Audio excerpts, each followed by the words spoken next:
TV corporation নামের একটি ঠিকাদারি প্রতিষ্ঠান ভুয়া কাগজপত্র দেখিয়ে শত শত কোটি টাকা হাতিয়ে নিয়েছে, লোপাট করেছে, বিদেশে পাচার করেছে, এরকম এই ধরনের একটি সংবাদ ছিল এবং সেটি প্রমাণ সাপেক্ষে এই সংবাদটি প্রচার করা হয়েছিল।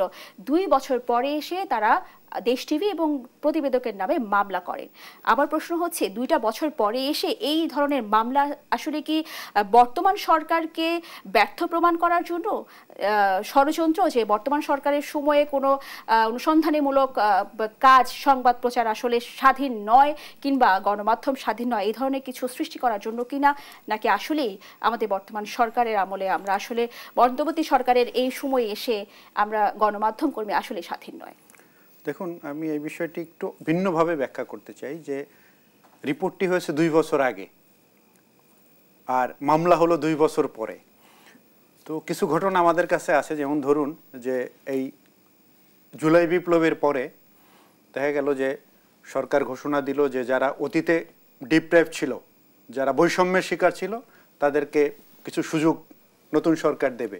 তখন দেখা গেল বিগত সরকারের সময় দুর্নীতির দায়ে, অর্থ লোপাটের দায়ে, অন্য অন্য ক্রাইমের দায়ে যারা চাকরিচ্যুত হয়েছিলেন অথবা পানিশমেন্টের শিকার হয়েছিলেন, তারা এসে করলেন কি, এই সরকারের কাছে আবেদন জানালেন যে বিগত সরকারের সময় আমরা ডিপ্রাইভ ছিলাম, আমরা বৈষম্যের শিকার ছিলাম, সুতরাং আমাদেরকে সুযোগ দিন, আমাদেরকে প্রমোশন দেয় নাই, আমাদের প্রমোশন বঞ্চিত করেছে। এরকম সচিবালয় থেকে আমরা এরকম কিছু কথা আমাদের কাছে এসছে। পরে খবর নিয়ে দেখা গেল যে তার বিরুদ্ধে যে পানিশমেন্টের যে দেয়া হয়েছিল, যে ব্যবস্থাগুলো নেওয়া হয়েছিল, যৌক্তিকভাবে নেওয়া হয়েছিল, এই সরকার কাছ থেকে তারা একটা সুযোগ নেওয়ার জন্য, অ্যাডভান্টেজ নেওয়ার জন্য সেই বিষয়গুলো নিয়ে আসছে।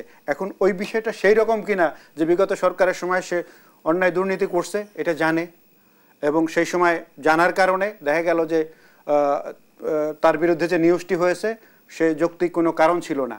নতুন সরকার আসার পরে সে একটা যুক্তি দাঁড় করবার চেষ্টা করছে কিনা যে আমাদের এই নতুন সরকারের কাছে আমি বলবো যে বিগত সরকার আমার সাথে বৈষম্যমূলক আচরণ করেছে, আমার বিরুদ্ধে এই নিউজ করিয়েছে, সুতরাং আমরা এই সুযোগটি নেব। সেই সুযোগ নেওয়ার জন্য এটি করতে পারেন, অথবা অন্য কোনো কারণও থাকতে পারে, সেটি আসলে খুঁজে দেখা দরকার। যেহেতু একটি মামলা হয়েছে, আমার মনে হয় যে এটি আমি বলবো যে দেশ টিভি কর্তৃপক্ষকে বলবো এই মামলাটি শক্ত হাতে পরিচালনা করবার জন্য।